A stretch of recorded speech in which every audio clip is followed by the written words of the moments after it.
भारतीय अंतरिक्ष अनुसंधान संगठन इसरो इस वक्त कामयाबी के झंडे गाड़ रहा है। पहले चंद्रयान 3 मिशन की सफल लॉन्चिंग और लैंडिंग के बाद अब सूर्ययान आदित्य L1 की भी सफल लॉन्चिंग हुई है। लेकिन इसी बीच अब इसरो से एक दुखद खबर सामने आ रही है। इसरो ने अपना एक अहम साइंटिस्ट खो दिया है। इसरो की एक वैज्ञानिक वलारमथी का निधन हो गया। हार्ट अटैक के चलते उन्होंने आखिरी सांस ली।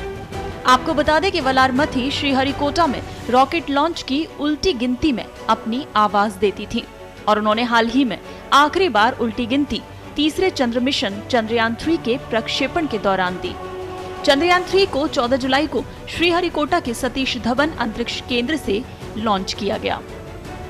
जानकारी के अनुसार वलारमथी सतीश धवन स्पेस सेंटर में रेंज ऑपरेशंस प्रोग्राम कार्यालय के हिस्से के रूप में पिछले 6 सालों से सभी लॉन्चों के लिए उल्टी गिनती की घोषणाएं कर रही थी।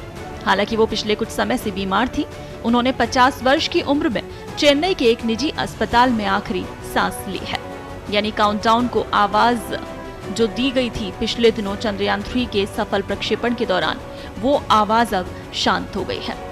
इससे पहले इसरो प्रमुख एस सोमनाथ ने कहा कि चंद्रयान 3 मिशन से जुड़ी टीम विक्रम लैंडर और रोवर को विश्राम देने की प्रक्रिया में है और उसे स्लीपिंग मोड में पहुंचा दिया गया है।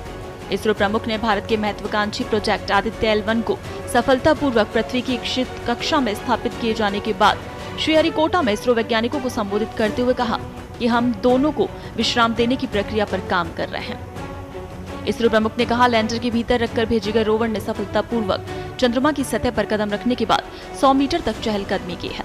लैंडर को चंद्रमा पर शिव शक्ति बिंदु पर उतारे जाने के बाद इस हिस्से पर अंधेरा होने से पहले कुछ दिनों का काम और बाकी है। उन्होंने कहा कि विक्रम और प्रज्ञान अंधेरे में रहते हुए अपने सौर पैनलों को बिजली बनाने से रोक देंगे और अगर 14 दिन बाद भी वो काम कर पाए तो ये हमारे लिए बोनस होगा। और अभी रोवर और प्रज्ञान दोनों को स्लीपिंग मोड में भेजा गया है।